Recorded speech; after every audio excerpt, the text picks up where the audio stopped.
안녕하세요. 오늘은 SBS 화제의 주말 드라마 귀궁 3화의 줄거리를 자세히 정리해 드릴 텐데요. 팔척귀가 본격적으로 움직이기 시작하고 윤갑의 혼령이 잠시나마 돌아오며 궁궐 전체를 뒤흔드는 반전이 이어졌습니다. 그럼 지금 바로 시작하겠습니다.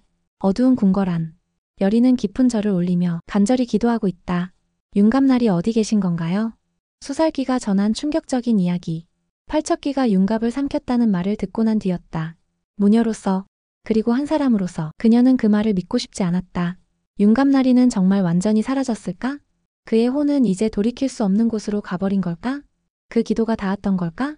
그때 궐 안에 이상한 기운이 일었다. 고통으로 몸부림을 치던 원자. 이광의 입에서 검은 액체가 뿜어져 나왔다. 바로 그 순간 윤갑의 혼령이 원자의 몸에서 빠져나왔다. 흐릿한 안개처럼 일렁이는 혼령의 실루엣. 그건 분명히 윤갑이었다. 그는 단숨에 방을 박차고 나갔다. 그 모습을 본 여리는 곧바로 뒤쫓는다.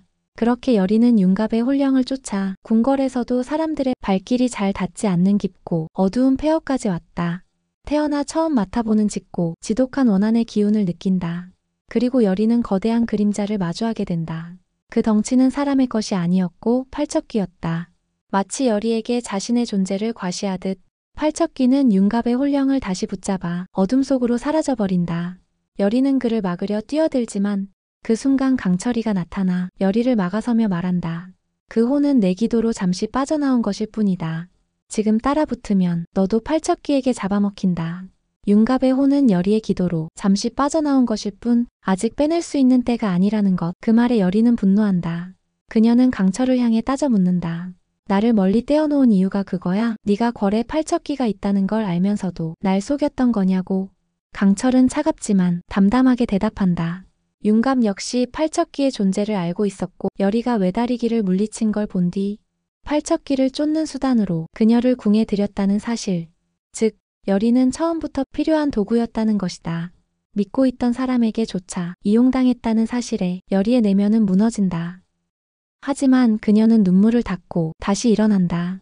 그가 나를 이용했든 말든 혼령은 여전히 남아있고 진실을 확인해야만 하니까. 다음 날 일찍 여리는 수살귀를 찾아간다. 너를 그렇게 만든 자, 복수하고 싶지 않니? 내가 도와줄게. 그러니까 넌 나를 도와줘. 수살귀의 대상은 영인대군이었다. 과거 그녀를 능욕하고 버렸던 자, 여리는 그녀를 도와 복수를 실행에 옮긴다. 물이 담긴 항아리를 이용해 영인대군을 유인하고 수살귀는 그의 머리를 항아리 속으로 잡아당긴다. 아무리 사람들이 그를 끌어내려 해도 수살귀의 원한은 그 어떤 인간의 힘으로도 떼어낼 수 없었다. 그러나 여리는 항아리를 깨뜨린다. 복수를 완전히 이루기 전 그녀는 멈춰 세운다. 귀신이 인간사에 깊이 개입하면 악귀가 된다는 것을 알기 때문이다. 그 복수의 대가로 수살귀는 여리에게 귀한 정보를 준다. 팔척귀를 부르기 위해 필요한 원자의 속적삼이 숨겨진 곳. 여리는 강철을 따돌리고 속적삼을 손에 넣는다. 같은 시각 강철은 임금 이전과 대면 중이었다. 임금은 병조판서 곽상충이 윤갑을 죽였다는 의심을 품고 있었지만 명확한 증거가 없어 분통을 터뜨린다. 그리고 임금이 제시한 공노비 해방 개혁안. 강철은 그 문서를 읽고 쓴웃음을 짓는다. 천년을 지켜본 인간의 본성으로 보건대 이건 뜬구름 잡는 꿈에 불과해. 그 말은 날카로웠고 임금은 강철의 통찰력에 감탄하면서도 윤갑이 이 문서를 봤을 때의 반응과 너무 다름을 의아하게 여긴다. 한편 여리는 원자의 속적삼을 활용해 팔척귀를 유인하는 의식을 치른다. 금줄을 둘러 결계를 치고 방울을 울린다. 방울 소리에 이끌려 팔척귀의 혼이 깃든 원자는 여리에게로 향하고 그녀의 넓은 그릇됨에 흥미를 느낀다. 그녀를 새로운 숙주로 삼으려 한다. 놀이하듯 여리 주변을 맴돌다. 여리는 그 틈을 타 금줄로 결계를 완성하려 하지만 속내를 들킨 순간 원자는 그녀를 죽이려 든다. 절체절명의 순간 강철이 나타나 여리를 구한다. 그러나 이내 더 큰 위기가 닥친다. 원자가 궐을 빠져나간 사실을 알아버린 임금과 군사들이 여리와 강철이 있는 곳으로 몰려온다. 팔척귀가 원자 안에 있다는 걸 알고 있음에도 겉모습이 아들이었기에 임금은 화살을 날리고 그 화살은 강철의 몸에 꽂힌다. 여리는 애원한다. 제발 금줄 안으로 들어오지 마십시오. 의식이 끝나야 원자도 구할 수 있습니다. 그러나 말을 듣지 않자 강철은 결국 원자의 목에 칼을 들이댄다. 위협을 통해 의식을 지키는 방법뿐이 없었다.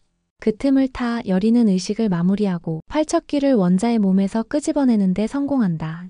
모두가 안도하는 순간 팔척귀는 도망쳤고 금줄이 끊겨있던 틈을 타 가장 가까이에 있던 존재 임금 이정의 몸속으로 들어가 버리는데 이렇게 귀궁 3화는 여리의 기도, 윤갑의 혼령, 그리고 팔척귀의 빙의까지 궁궐 안팎에서 벌어진 긴장감 넘치는 전개로 시청자들에게 강한 인상을 남겼습니다. 다음 회차에서는 왕의 몸을 차지한 팔척귀를 막기 위한 여리와 강철의 싸움이 본격적으로 펼쳐질 텐데요. 과연 그들은 이 어둠이 흐름을 거스를 수 있을까요?